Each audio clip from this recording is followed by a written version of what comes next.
Joined by Clifford May. He is the president of the Foundation for the Defense of Democracies. Clifford, thanks for speaking with us today. Do you think that these talks will succeed where so many previous attempts have failed? I would say I'm deeply skeptical of that, Brad.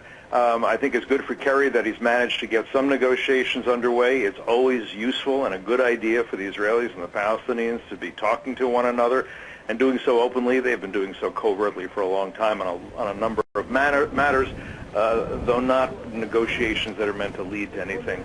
But I think the signs are not auspicious right now that you're going to see any progress soon, and maybe not any progress long-term out of these as well.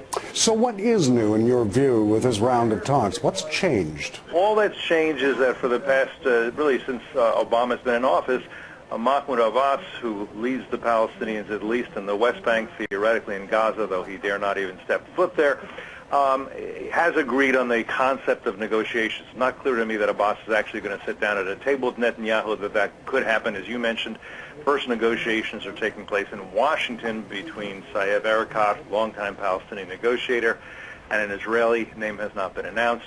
So there's a possibility that there may be some issues on which they can make some progress. But if anybody is thinking, oh, this is going to lead to a full settlement of a long-standing conflict, I hope I'm wrong, but I very much doubt it. One of the reasons I do doubt it is if you look at the various organizations within the Palestinian territories, of course Hamas, but also even Fatah and the PLO, they're all saying that they are not confident that these negotiations are going to proceed. But more than that, a senior PLO official, Wassel Abu Yusuf, said the announcement today did not mean the return to negotiations. It meant efforts would continue to secure the achievement of Palestinian demands.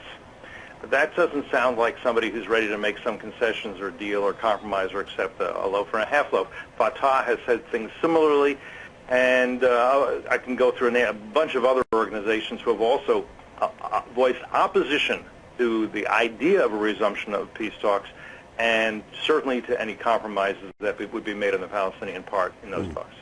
Well, Clifford, you give a good sketch of the uphill climb that these talks are going to have to take when they do eventually get underway. Expected those initial talks, as we say, to begin sometime next week. We expect you and I will be speaking again soon. We appreciate this in the meantime. Clifford May, president of the Foundation for the Defense of Democracies. Thank you, Clifford. Thank you.